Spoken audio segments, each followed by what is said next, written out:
This is World News Tonight with Peter Jennings. Good evening. We're going to begin this evening with a subject that sooner or later recurs to millions of people who use cell phones. Are they safe?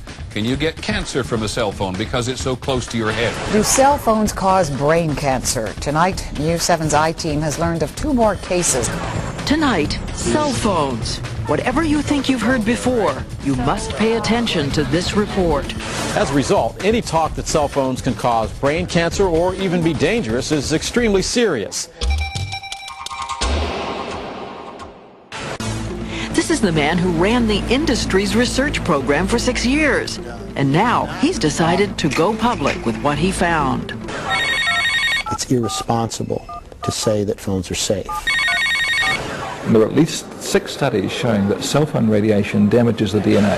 Scientific evidence now raises serious red flags about potential dangers to millions and millions of people. I was told by the owner of the station that some of the stories that I did were polarizing.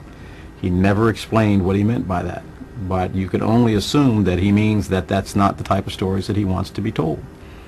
Unfortunately, today, 2005, all of those institutions that I had faith in, that consumers have grown to have faith in, that consumers should be able to have faith in, have been compromised in one way or another by the efforts of the wireless industry. Where are the investigative reporters? I don't know. On the human epidemiology side, you have studies that show problems or potential problems and studies that are inconclusive. Now, the industry spins the science and they put it out there for public consumption as though these studies are evidence of safety. It is scientific fraud.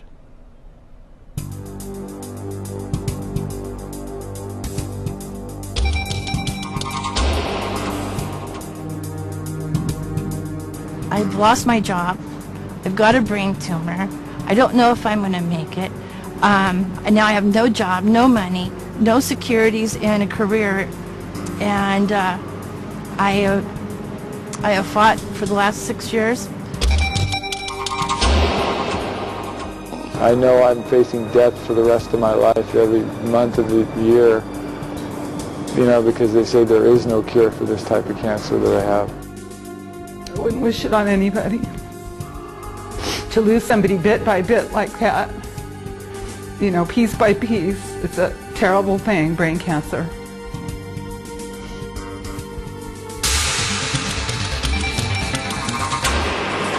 Congratulations. So what does this mean? Well, it means a victory for Sharisa, and it means a victory for future workman compensation injuries relating to brain tumors from cell phone or RF radio frequency exposure. So this sets a precedent. It does. It sets a precedent.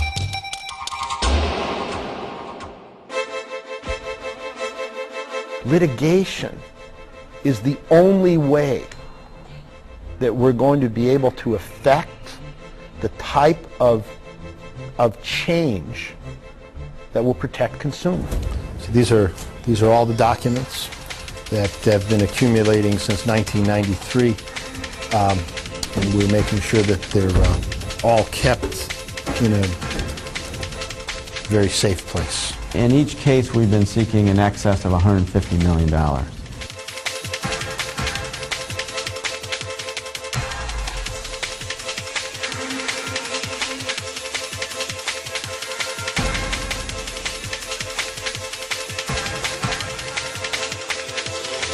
We're alleging that they intentionally misrepresented, misled these plaintiffs as well as the public by indicating that there was no negative or ill effects of cell phone usage when in fact they knew that that wasn't true.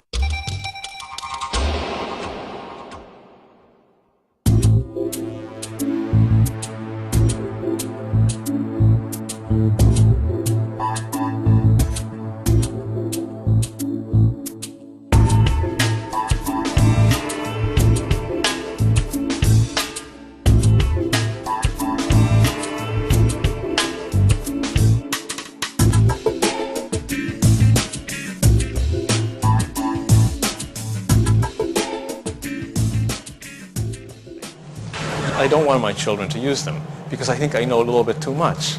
And I know that children are probably more susceptible to radio frequency radiation.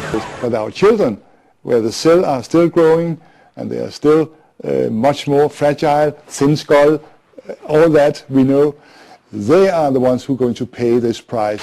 Now we have 1.4 billion people in the world using this technology, and they really don't know what they're in for.